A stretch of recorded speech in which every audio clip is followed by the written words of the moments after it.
Salut l'équipe, c'est Nalucarne et aujourd'hui on parle de très haut niveau. Oubliez tout ce que vous avez vu la semaine dernière et ce week-end, oubliez les championnats nationaux un instant. Ce qui va se passer ce mardi sur la pelouse de l'Emirates Stadium n'est pas juste un match de foot, c'est un rendez-vous avec l'histoire. Arsenal et l'Atlético de Madrid entrent sur le terrain pour décider du premier finaliste de la Ligue des Champions. Et je veux commencer cette vidéo en baptisant cette confrontation. C'est, sans l'ombre d'un doute, l'éliminatoire des rêves. Et je dis ça avec un fond poétique et historique derrière. Arsenal et l'Atlético de Madrid sont les deux équipes qui ont disputé le plus de matchs dans ce tournoi sans jamais soulever la coupe. Ils ont déjà touché du bois. Ils ont déjà goûté à la saveur amère du presque. Et maintenant, le destin les a placés face à face, à un pas de la finale à Budapest. Le nul 1-1 à l'aller au Civitas Metropolitano a tout laissé ouvert. Il n'y a pas d'avantage. Celui qui gagne reste en vie. Celui qui perd retourne vivre avec ses fantômes. Commençons par décortiquer l'ambiance et la stratégie des locaux. Si vous vous promeniez dans les rues du nord de Londres il y a quelques semaines, juste après cette défaite douloureuse d'Arsenal contre Manchester City, l'ambiance était au deuil total, avec le sentiment du titre perdu. Car jusqu'à ce moment-là, Arsenal avait son destin entre ses mains pour décrocher au moins un trophée cette saison. Mais avec cette défaite, les supporters des Gunners ont senti que la saison pouvait s'effondrer là. Mais le football, comme la vie, change en l'espace de quelques jours. Dans la foulée de ces événements, il est vrai qu'Arsenal a commencé à montrer une maturité qu'il n'avait pas encore affichée. Moi-même, je pensais qu'après la défaite contre City, l'équipe ne réussirait pas à s'en remettre mentalement. Je pensais qu'ils joueraient sous pression et qu'ils lâcheraient quelques matchs. Mais la vérité, c'est que l'équipe n'a pas baissé la tête. Ils ont enchaîné 2 victoires majuscules en Premier League, dont un 3-0 contre Fulham samedi dernier, qui a redonné l'avantage à Arsenal sur City. Car avant ce 3-0, si Arsenal et City gagnaient tous leurs matchs, l'équipe de Guardiola serait championne à la différence de but. Arsenal a réussi à effacer ça, et avec le match nul de City hier, maintenant, si Arsenal gagne tous ses matchs, et en comptant que City gagne aussi, les Gunners seront sacrés champions avec 2 points d'avance. Et tout ça change complètement l'atmosphère. L'Arsenal qui va fouler la pelouse de l'Emirates ce mardi est une équipe guérie de ses blessures émotionnelles, avec un moral gonflé à bloc et cette confiance qui leur manquait quand ils jouaient mal et que les résultats ne suivaient pas.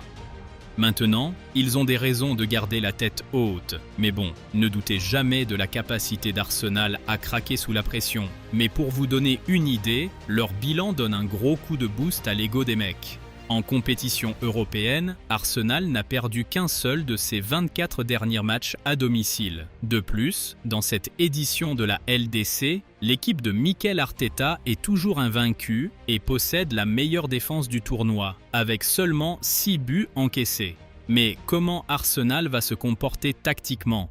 Arteta a des problèmes, et pas des moindres. Jurrien Timber, Kai Havertz et Mikel Merino sont forfaits. Mais ce qui empêche le coach espagnol de dormir s'appelle Martin Ødegaard.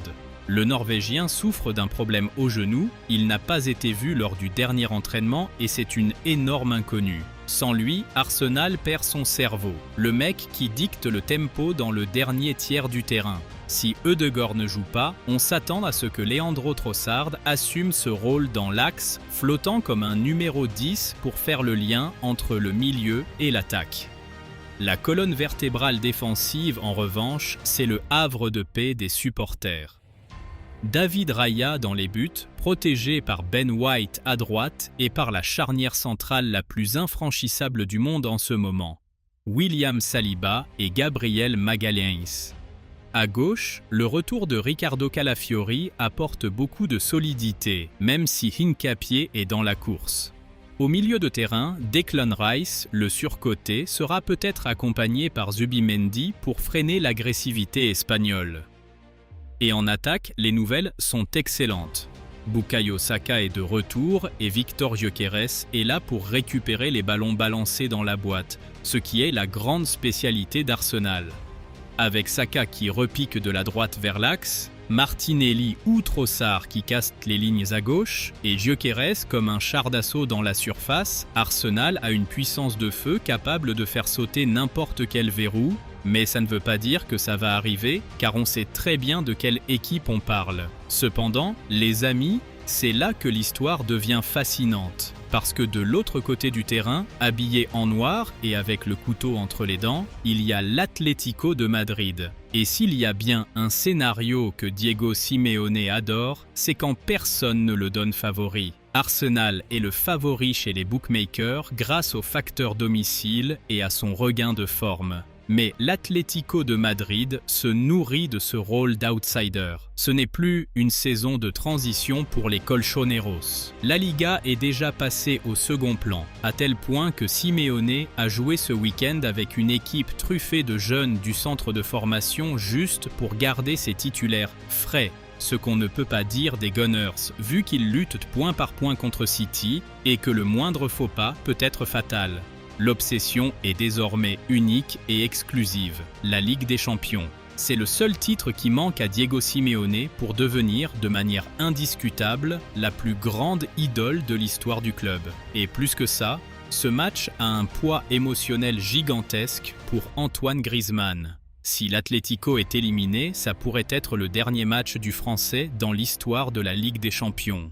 Il ne veut pas quitter la scène comme ça, et pour ceux qui pensent que le facteur Angleterre va peser en faveur d'Arsenal, l'histoire dit exactement le contraire. L'Atlético de Madrid est le véritable bourreau des Anglais en demi-finale européenne. Les 3 fois où ils ont joué une demi-finale contre une équipe anglaise en devant valider leur ticket à l'extérieur, ils sont passés. C'est arrivé contre Liverpool en 2010, contre Chelsea en 2014, et devinez quoi ?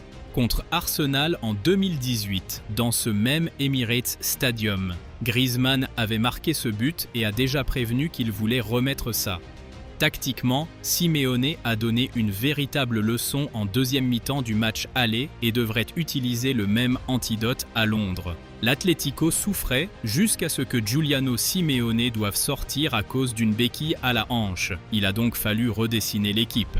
Simeone a décalé Marc Pubil au poste de latéral droit, a fermé la charnière avec Robin Le Normand et David Anco, mais ce qui a vraiment fait la différence, c'est ça.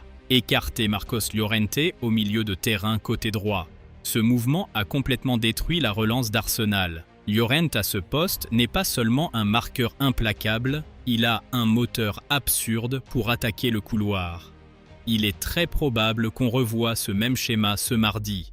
Une équipe très mobile, avec Koke qui dicte la possession aux côtés de Johnny Cardozo, Rodrigo Riquelme qui vole sur l'aile gauche et Ademola Lookman prêt à se racheter des buts qu'il a ratés en Espagne. Mais la grande arme fatale de l'Atlético répond au nom de Julián Alvarez. L'Argentin en est à 10 buts dans cette Champions et c'est le principal espoir pour faire trembler les filets, s'il ne décide pas de vouloir tout faire tout seul.